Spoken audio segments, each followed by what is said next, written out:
So today we'll be covering types of introducers, regulated introducers, the introducer pitch, marketing material, messaging, my experience, and then opening it up to a discussion, hopefully. Next slide, please. So the difference between non-regulated and regulated, and it begins with a big F, FCA. So that is the main difference really in the regulated introducers are directly regulated. Next slide, please.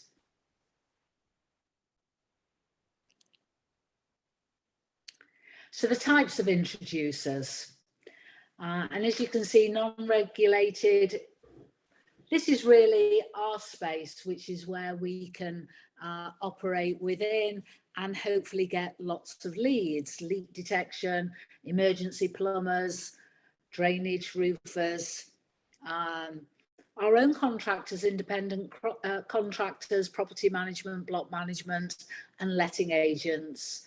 The regulated introducers, that is head office space. So obviously we leave that in up to Aspray. Next slide, please. The regulated introducers are primarily managed by the business development managers. And as you can see, they're all smiling there, and they do, hopefully they're going to do a great job in getting us loads of leads. But we are not to touch because with it being a regulated space, they're best managing this area. Next slide, please. The introducer pitch is very fluid, obviously, and it's really up to you to stamp your own personality on this. But within that, you're introducing Aspray, who we are, what we do, best of breed. We offer UK-wide coverage, no cost provided that they use, the leaseholder uses our vetted contractors. We have a team of experienced loss assessors, and obviously heaping loads and loads on these individual areas to ensure that the introducer gets that we are, it's a no-brainer. Explaining the claims handling process, that also is important so they can see how it actually works, and more importantly, how that service can benefit the actual introducer and the end user. Next slide, please. We now have amazing marketing literature from everyone's perspective, and it's a great tool to be able to use in front of the introducer and an aid memoir to literally go through that whole process, because that whole process is sizable when you break it down into the components, and also enabling them to realize just what value they are getting from working in partnership with Aspray. Next slide, please. Additional marketing material, very useful again, in drops, etc. So what is it that we can translate in respect of how are we to work with them? So from a landlord's perspective, it is a very, very tricky area from their point of view. They don't want to get involved in areas that is going to cost them time. We can save them lots of time. We can reduce their cost administratively. And it also, most importantly for them, creates an extra revenue stream. Delays causing issues, disgruntled tenants, once again, by appointing us, they're deflecting those issues. Also, logistically, it doesn't matter if the landlord it lives quite away from the actual property. We're actually on hand locally to be able to facilitate whatever is necessary. So all in all, you know, we are an important component that we can offer to landlords and hopefully add value to what they're offering. Contractors. So again, we're providing to contractors such as plumbers. They go in, they fix whatever it is, the leak. However, that's their job finished. They can earn extra income by referring us with the phone call, no brainer. And they're also offering added value to their clients by assisting them above and beyond and going the extra mile. Next slide, please. So to give you a bit of, you know, in the way that works is I had a recent situation whereby when I first joined Aspray, we went round and we literally knocked on doors, letting agents in particular.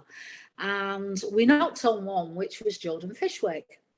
And Jordan Fishwick, they said they were interested.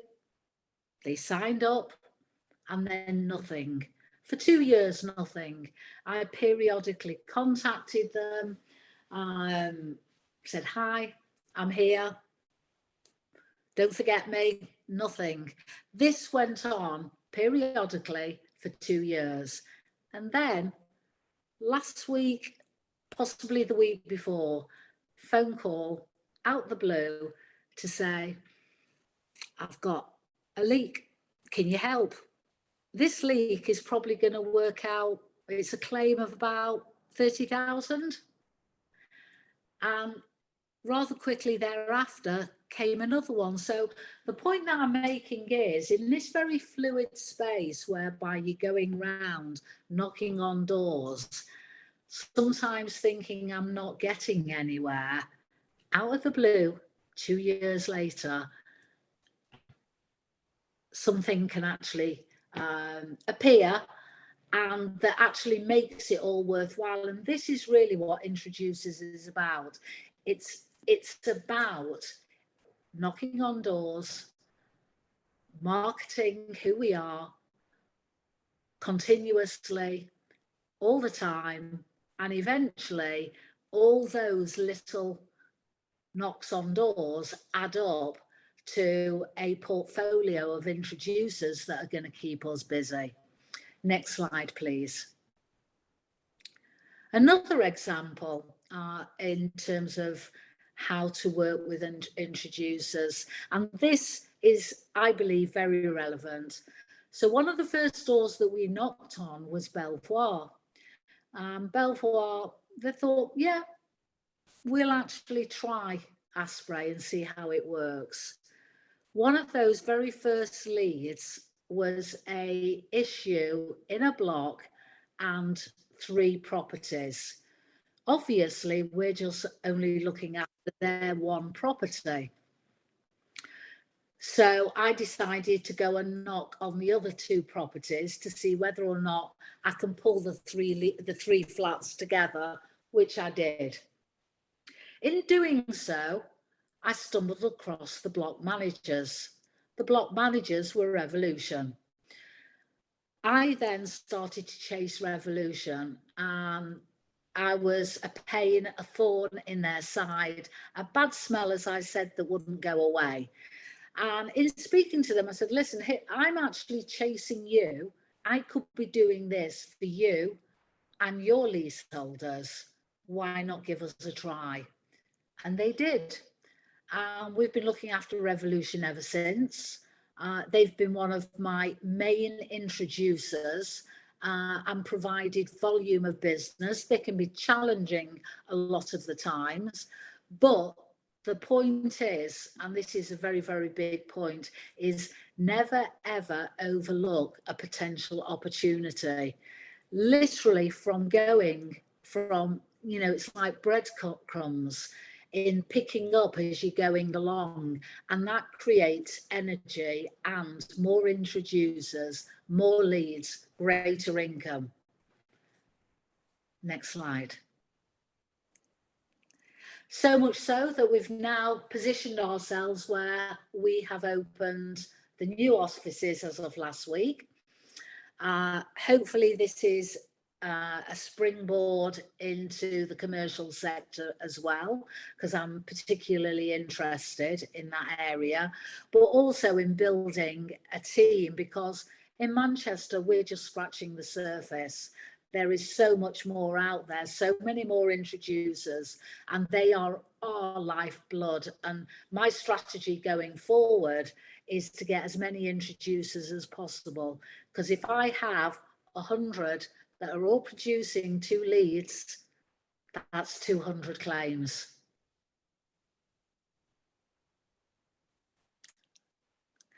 So let's open this up now. This is more about the discussion. Lindsey, thank you very much. With that, it would be great, as Lindsey's just shared a couple of her stories, if we could go around and, again, for the people who are going to be viewing this on YouTube later, if we could share some of our experiences around the network in signing up introducers, or perhaps an introducer that's proved to be quite fruitful for you. So, if any takers on who'd like to share their experiences first. Yeah, so obviously, Nigel, obviously, one of the new boys at BDM. Others aren't here today. One's on holiday and Dave's probably stuck in traffic on the M5 somewhere. But yeah, obviously, with Lindsey being so close on my franchisee, just to put a bit of meat on the bone from my end. But like Lindsey just said, it's just a numbers game at the end of the day. I've been a BDM for like 20 years, dealt with insurance brokers for 20 years. And obviously, it's a lot to relationships, which is good. And like Lindsey said, just keep on knocking the doors, which you do anyway. Not here to teach you to suck eggs, because you do a good job anyway. And where we can assist and put more work in by creating more and more brokers work for you. And like you say, you know, to give you my experience, I got thrown out of a broker in boxing many years ago because he said I was too much of a salesman. But the year after, he signed up and he stayed with me for 10 years. And that's just the way it is sometimes. It's a lot to do with timing. Networks, I think, is a big thing for us. Obviously, we've got Hedron Network coming on, Movo as well, and also a broker this week I went to see. He signed up yesterday in Burnley, and he's part of Momentum, which is another 100 brokers. And he said if we do a good job on the first claim, site visit, that obviously the appropriate person will be there to do, and he gets an eyes-on view. He'll do it like a thing for us for the network, and that'll open up another potential 100 brokers for us to feed you lot. And that's what we're here to do, is BDMs, just to get more and more work in.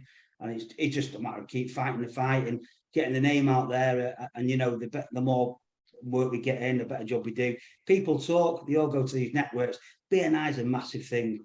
And I've been invited to one in Bolton in a few weeks that a Movo brokers invited me to. And it's just a matter of just keep doing what we do best, and sharing it's no secret about what we do, and just keep shouting from the rooftops how good we do it. And I think sometimes what I found in the 4 or 5 weeks I've been here, they think there's like they're going to get ambushed with costs or something like that, and there's nothing. It's like, where's, you know, they think there's some bad news coming. There's no bad news. We do a good job. The client gets looked after. The broker's happy, or the introducer's happy, and everyone walks away thinking, "Bloody hell, that was easy." And they'll do it again and again and again, and like glue, they'll stick to you, and that's what we want. So yeah, just keep fighting the fight and shouting from the rooftops. Simple as, really, from my end. Super. Thank you for that, Nigel. Really good insight. Nathan and Sam, is there anything that you can share with us for the network? Yeah, we signed up a guy called Husband back in, was it October, November? And he's just turned out to be absolutely ace. He understood it straight away. I think he sent us the first lead the afternoon after we signed him up in the Costa Coffee, about 2 hours later. And then on average, he's been sending us 2 leads a week, and we're converting most of them, about 60-70% of his leads. So he's an absolute dream. he's textbook. And then we had a bit of a horror show the other day. This is a learning curve for people. Yeah, I had a marketing afternoon where I took Nathan's Jeep. I'm insured on Nathan's car, so I took it out for the day and do like a marketing blitz, where I contact like up to 20 plumbers and just have them all on the go, going, yeah, meet you there, and try and sign up as many as I can in a day's period.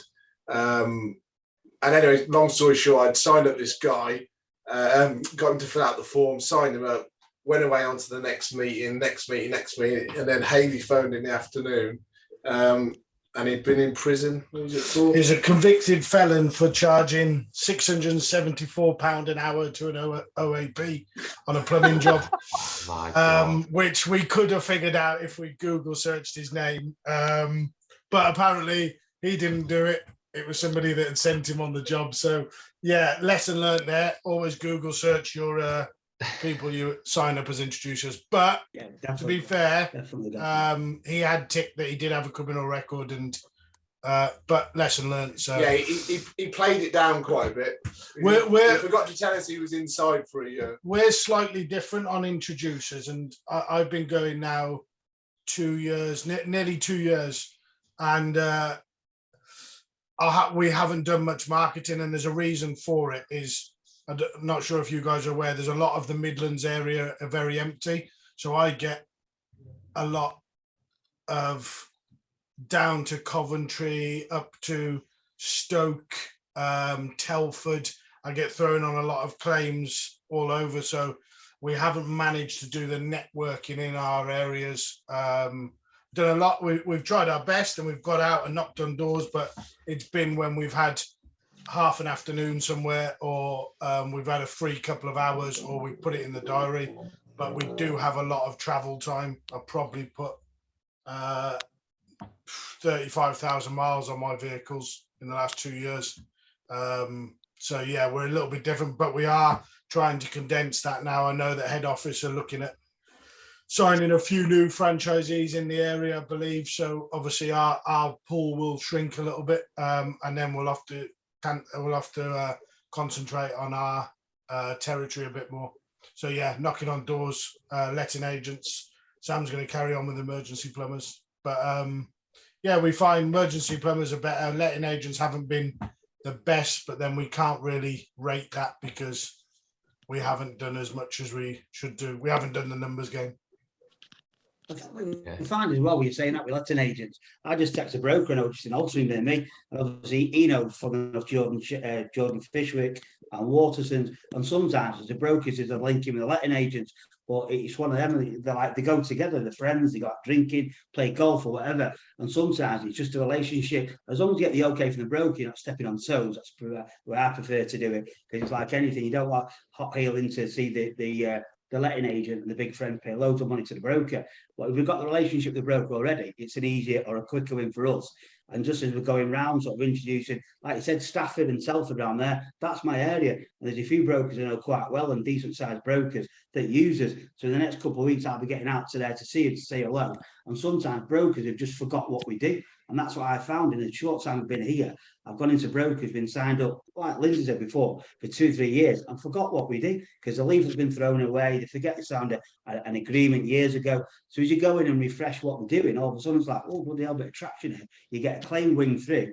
And if it's your area, happy days, it's good for us, it's good for you. And that's where I think you'll see the growth over the next probably quarter as we go out as BDMs and say hello, take the cakes in, the pens, whatever, the frisbees for the dog, whatever it is, just to put a smile on the face and remind where we are and what we do.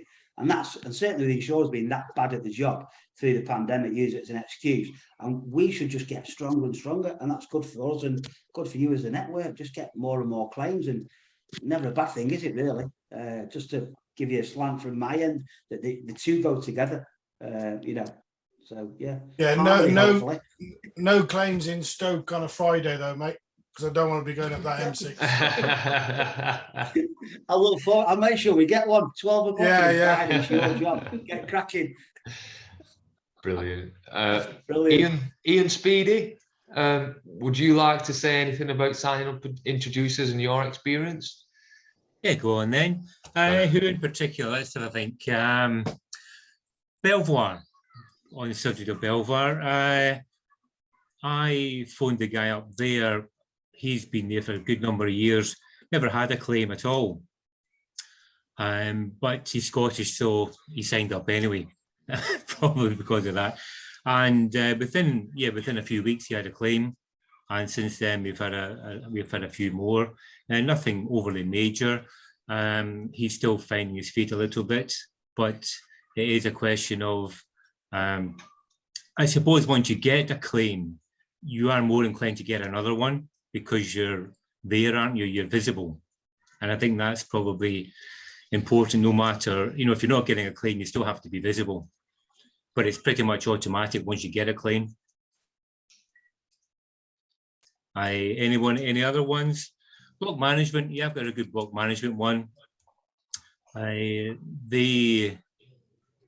agree with Lindsay on that one. If you can get in there, the unfortunate thing with my one is they're all over the country, so I only get a little bit of it.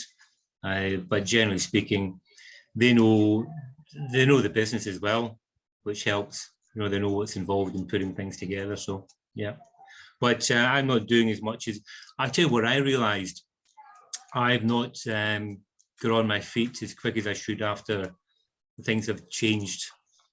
And we're now allowed to be out and about an awful lot more. I've been a little bit slow on the uptake there.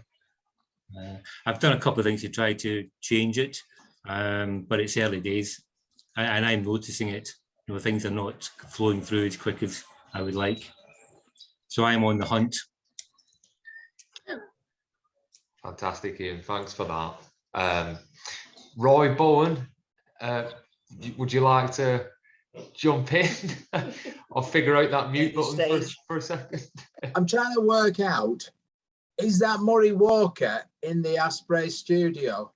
See, he's got the Formula One cars in the background. It looks like a commentator, Murray Walker, doesn't it? Murray Walker's granddad. Thanks, Roy. Appreciate that one. It's very interesting listening to you all, because I agree with you. I see in what I've done and what you're doing, and you're finding is exactly the same. Nathan down there in keeping us all going in the Midlands. That's what I've done. I'm not going out marketing too much because I've been, you know, going into other areas. But at the same time, I can see what you're all saying is that rarely, unless you drop on like Lucky Sam here, you know, you come across somebody who says, "Oh yeah, great, so I get it, boom, here's a claim same day." Doesn't happen. You got to be there all the time. And I think that is the hardest part. So, you know, what we've got to tell people is so easy to understand. Why the hell don't they get it? That's what does my head in. You know, why do I have to keep telling them? Why do I have to wait 2 years for a bleeding claim, Lindsay? You know, But it's not like that. So networking is just that process of being there every week, stuffing your face with breakfast, just to tell them the same as you told them last week, until one of them goes, "Oh, I remember that from last week. I'll give you a claim. God, that was easy. I'll give you loads of them." And again, what Lindsay said about the letting agents, and you've mentioned about letting agents and block management. Letting agents, obviously, it's not me. Some say they're thick as big, but I wouldn't say anything about letting agents. They do a wonderful job, but they're very difficult to get through. Perhaps because they've got a lot on the plate, but they, as Nigel says, they've probably already got a link to a broker. And if they've got that link to the broker, they probably just go, "Insurance, not interested. Broker does it." And block management people, fantastic. They've really got so much going on. They just do not have time to handle a claim. We are, you know, they cannot thank us enough. Interestingly, I'll tell you this. I'll tell you this story. I had to get in with this block management company, I had to do these, jump through all these hoops, which had to be escapes of water. We got a leak, Roy. Can you fix it? Yeah. I'll send the plumber down. And fortunately, head office got a new plumber on board. Oh yeah, he's wonderful. Have a look at him. Have a look. He's okay. He goes into the block of flats. Anyway, to say he made a cock up was an understatement. And he's just not done the repair right. At the same time that I'm looking at 3 claims within the same block. And she said to me, look, your plumber's made such a mess. The directors don't want you to come on site. Well, actually, I don't blame him because he's in my name. Yeah, I get it. Okay. A week later, she says, how are you getting on with these claims? I said, well, funnily enough, I've not processed them. Well, why not? Well, you told me not to come on site. Yeah. Okay. Well, I have 2 more claims in another block, not in this block. So will you sort them out? Yeah. Okay. So I'm doing them. And these others, they do need processing. So from that being banned on site, I've now got 5 claims going on. So, and I'm claiming against the plumber, by the way. So all in all, happy days. But they have got a lot to do. And like Lindsay said, block management is challenging. It is challenging. It's very challenging. God knows how these people, how they sleep at night. I do not know. Thankfully, there comes a point at 11:30 at night when I'm getting snotograms. I can turn my phone off, but they don't. So, yeah, go for it. But don't forget to go for the plumbers as well when they make a pig's ear of it.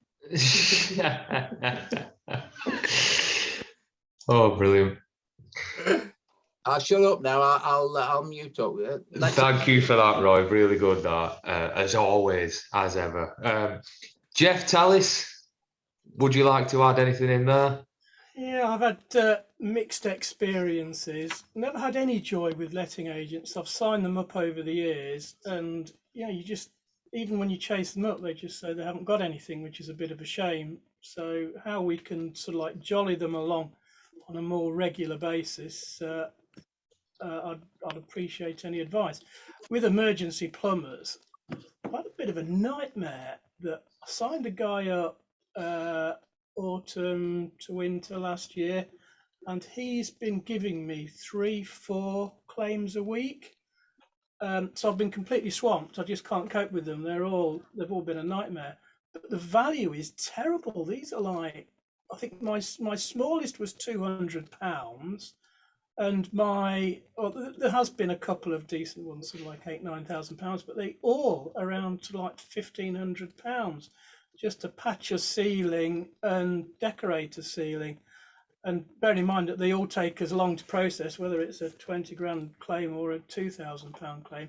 And so like the first half of this year has just been a nightmare for me because I've just been processing claim after claim after claim that I've just not made any money on. There's like £100 here, £100 there. So my experience of emergency plumbers, this one particular company has been a bit negative, really. I thought it'd be my dream introducer to get an emergency plumber that's giving me all these claims, but the experience has been pretty negative. It's done my nut in, as they say in technical circles. I don't know what other people's experiences are on the values of the claims, but yeah, my average value has been about 1,800 quid. Good to hear that from another perspective then, Jeff, at the very least. Yeah, the guy has given me one claim that I think was £8,000-9,000. So yeah, I made a couple of grand out of that. But yeah, the rest of them have been quite time consuming for no money. I think where it comes to plumbers, you have to manage the expectations. So we've been speaking to some plumbers, and I openly say, if it's a, a small claim or there's not much damage, it's in no one's interest to make a claim. Not their interest, because obviously they're going to be hit the following year with an increased premium. But also from our point of view, we don't want to be presumably busy fools, whereby we're spending all our time managing a claim that is going to provide very little reward for us. So I think there is a balance. Yes, emergency plumbers can be absolutely fantastic because they're going out on nothing but claims. But I should imagine only, if we're lucky, 20% of their call outs will be sufficiently decent to be a decent claim for us. Yeah, the cynical side of me says the guy that was giving me all these leads was charging quite extortionate trace and access at midnight on a Saturday night, but that's his job. And I think he was sort of like using me as an excuse, saying, don't worry, I know this guy that will get the trace and access costs back for you. So he was interested in getting the trace and access costs back because he was charging quite a lot of money. And yeah, using me as his sort of like excuse. Yeah, no, they can be absolutely fantastic, but I think it's up to us to be able to manage and mould them where we possibly can. Mm. Just on that, Jeff, Lindsay's just highlighted something there. Me and Sam have been talking about that because we have been busy fools. And I suppose if you take that 1,800 quid and you take off what you're going to make an Aspray and you get down to £1,000, and that's going to be for your contractor, then you minus your 250 for your excess, then you're down to 750, and then you say to them, well, if you make a claim, you're going to then have your premiums are going to go up next year, might go up a bit. You start weighing it up and you go, listen, it's probably best that you use someone just come in and you pay for them as a direct. It's going to might cost you £750, but you're going to save in the long run. Yeah. And we're trying to do that at the moment because we've been like you. I've been running. Head office sent me hour and a half somewhere, and it turns out there's a bit of ceiling damage and a wall. And by the time I've gone out there 5 times, dealt with all the stuff, I'm lucky if I break even. But first 2 years, I was seeing that as a jump in and do everything. Now you've got to look at it as a business thing and think, is it worth your time and your effort in the business? And the answer is no. So there is Lindsay's just give us, I just looked at Sam then, using that whole, your premium's going to go up, your excess and stuff, you've got to weigh that up and time and effort. And you can always pass on your contractor's details. We have a sheet and it's got emergency plumbers on, electricians, contractors, and we'll just hand that over and say, if you need a plumber in the future or you need an electrician, so we could be just passing them that and saying, give one of these contractors a call, they'll come and price it for you. I think it's going to be about 700, 800, 900 pound to do this sort of repair. Yeah, but you see, these people want to make a claim because they're already probably 800 quid in the black because they've paid the trace and access guy, the emergency plumber. They've already. But you can't put your business at jeopardy to do that because you're not going to be here in 2 years' time otherwise. Yeah, well, that's right. I mean, that's why I have to back him off. You I mean, need to learn to say no as well, don't you? That's the thing. Just saying that. I mean, it's nice. He remembers it. You're the first person to call, but don't be his runaround and just say, listen, not for me, mate. And the policy holder is still going to sort the problem out, just not via you. There's no money in it. Just learn to say no. And it's a hard lesson to give him, but you need to manage him a little bit, don't you? A little bit. Yeah. The easier way to do it, mate, is to triage over the phone. Yeah. If you triage over the phone and you can get them to send you some WhatsApp photos, you can look at it and think, oh, it's a 20 square metre room. There's only a bit of ceiling damage, and then you weigh it up and then say, sorry, this isn't something I can help with. It's too little a claim for us to deal with. I suggest you just get your insurance out and tell them that you don't know any contractors and you want one of their contractors to manage it. Yeah, well, yeah. I mean, I've just backed him. Tell you that claims only over £5,000. Little jobs.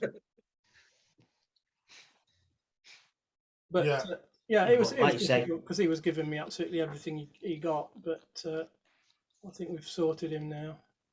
I think the trick is in all these, wherever your claim comes from, I know we've had this discussion before, is that you know, just look at your business card and look at what we do. We are claims management specialists, and it's up to us to look at each claim, no matter who refers and what they do. Yeah, you know, traveling an hour and a half, or Jeff following this fella, now you know, you've got that advantage, you've got that experience, you've got to have a look at it. But as soon as you get brokers, estate agents, anybody filtering the claims, we've got you this because we think it's suitable, that means that they're passing some on that they don't think are suitable. So we've got to make the call, and you know, I've used plumbers that have given me leads and it's been good, and I've plastered the ceiling afterwards, and then the bleeding things leaked again, and I just, you know, I ain't using that plumber anymore. And if it means I don't get his leads, tough. But well, once you've assessed for yourself, Google Earth's wonderful, but also you can soon see that depends who the insurer is. So if you know the insurer is somebody that uses BVS, you ain't gonna you're not going to get your claim covered. Everybody knows that. But if they're another insurer that doesn't use BVS, and you know, they can't get through the work at the moment, they're going to accept a claim up to probably 1,500 quid without even looking at it. So it may pay, you know, a contractor cost of £600 on a claim. If it's an insurance company that won't come out for 1,500 quid, you can slap them a quote at 1,500 quid and see what happens. If they don't come out, so be it. Yeah, it's going covered back, all your travelling.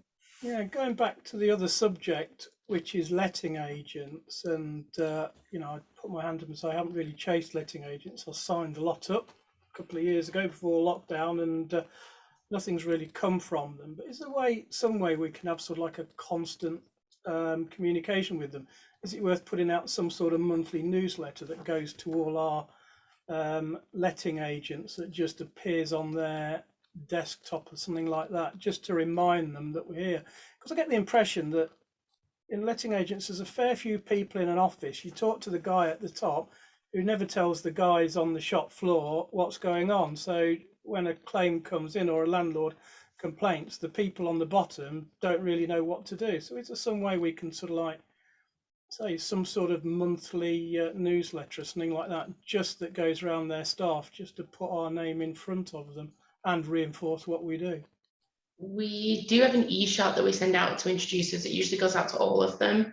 The only problem with that is it only goes to the email address that's on Azora. So if that's going to a director or if it's going to an info inbox, that doesn't necessarily mean they're going to pass it on to their staff. So we would need to get access to those email addresses. Because it's my thoughts are, and my impressions are, signing them up isn't necessarily an absolutely complicated thing. It's getting the buggers to pass you a lead once they've been signed up. And yeah, apathy in the office seems to reign supreme. Is that what, Lindsay, is that what you've been doing for 2 years with Fishwick? Had you been plying them with drinks for 2 years, or taking them biscuits, or you mean hidden fivers? No. So actually, what I've been doing is I've been popping in when I've been going past.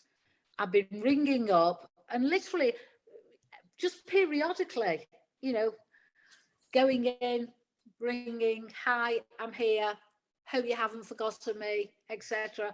And the only time when the penny dropped is when one of her, and it was, they didn't manage that particular flat.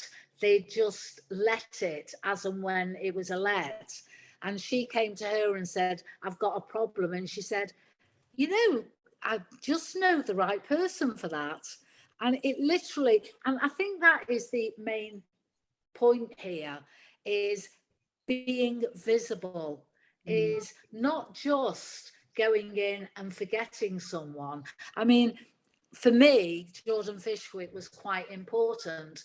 So every couple of months or every quarter, I would just do something to let them know I was still about. And I think that is it, it's the visibility. And it's not just telephone, it's popping in. It's, yes, the email shot is good as well, but by any which way. I don't think the e-shot can work alone. The emails have about a 20% open rate, and they're not personal. So they come from us and they're a blanket email. They don't know who you are from that email, and you popping it in is far more beneficial than them opening up an email once a month. Correct. So it does need that personal touch as well. Definitely, 100%. I had this conversation with a strange bloke last week. He called himself a BDM or something. In fact, he looked like Nigel. and it is. I think the work that we do is all about the personal touch, whether that be with the policyholder, certainly with the introducers, and as we found out from the half an hour on here, the people that Nigel don't know around the Northwest, well, just not worth knowing, are they? He knows everyone. And it's that personal touch that's going to help. And yeah, the e-shot's good. But when you as you said about block management, when they're a big corporate group, you can't get anywhere. But the actual managers on the ground floor in your local area, they need someone to sort the claims pretty quick. They don't give a monkeys about introducer fee. They just want someone to sort it. And it's that personal touch. You've got to have that personal touch, but it's just hard work getting there, isn't it? It's all right when everyone knows you, but up until then, Nigel can get a cup of coffee anywhere, can't he? He should can. Finally, Rashid and Anna. Perhaps Rashid first, if you want to contribute to anything there, Rashid.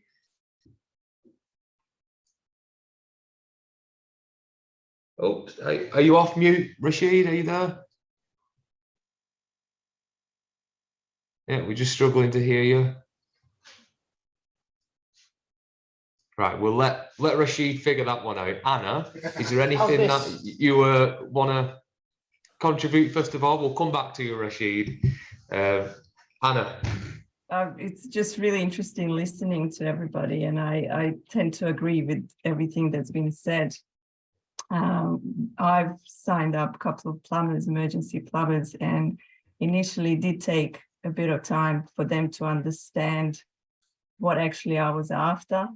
And a few times I used to ask them to go and repair a leak on a potential lead, just to so they understand what type of damage and what sort of leaks and examples they could potentially pass back to us. And again, having that visibility and that constant, presence, meeting people, talking to them. And I think for us worked really well having those soft introductions. So knowing somebody who can introduce me to somebody else, or, calling a letting agent and saying, this person suggested I have a chat with you, works a lot better than just me calling or connecting with people on LinkedIn or emailing. So again, being visible, going to lots of meetings. I know it's exhausting, it takes lots of time, but you never know. People tend to remember you after they see you a few times and you keep repeating the same story. And then from nowhere, a claim would come. So we had quite a lot of self-generated claims, and it's been very busy. And you never know where it could come from. Last week, I had 2 claims from BNI members calling me, and not expected. They're not introducers, but they remember me now as a insurance lady, claims lady. And it has taken over a year, but constantly talking about what we do and showing my face and signing into meetings, it's definitely working. Brilliant. Thank you for that, Anna. Rashid, do you want to have another go? Am I loud and clear? Lovely. There we go. Fantastic. That's a result in its own right. Then bye-bye, everyone. Yeah. Do you know what? I'm listening on quite eager, just because I am quite new in my journey, but in my own way, because I've not really been doing much. But information, things that everyone's talking about is quite useful, very beneficial actually. One thing I have found, and I think some of you already mentioned, that is it's purely about sort of people knowing you. So I've had, back in the days of Lauren, done some high streets, only recently bumped into one of the letting agents at the butcher's, of all places, believe it or not, waiting in the queue, chatting.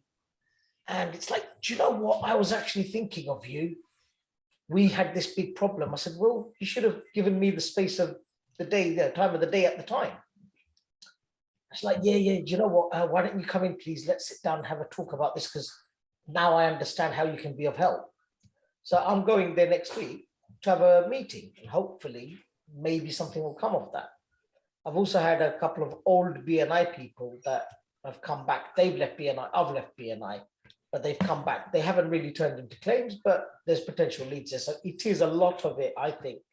For my part, it's purely putting the word out. Doesn't matter who it is, whether it's my local butcher or the grocers or barbers or whoever, but you can, eventually you don't know where it's going to come through from. It's my few words. Thank you. Thank you, Rashid. Brilliant. Anthony Badelli and Cash, anything you'd like to contribute there? Yes, I've got something I'd like to add. Obviously, all very interesting comments from everybody, and very much on the emergency plumber side of it. I've heard varying sort of stories from the network, as I've seen people over the last couple of years. Managing the plumbers, as a few people have said, is critical, because, as people have already said, if you just got a damp patch on the ceiling, you don't want it. You want something that's, all right, that's a good plumber. He's got there quickly and repaired it, but you need something substantial. Otherwise, as Jeff's already said, you end up wasting your time. What I'd also like to add and share with you all as well, I had a joint Zoom meeting with Rebecca Crosdale with a regional emergency plumbing network covering North London up through to the Midlands area, with over 28 engineers on 24-hour call out. The thing that I've managed to convince them to do, we're in the process of signing them up as introducers and as vetted contractors.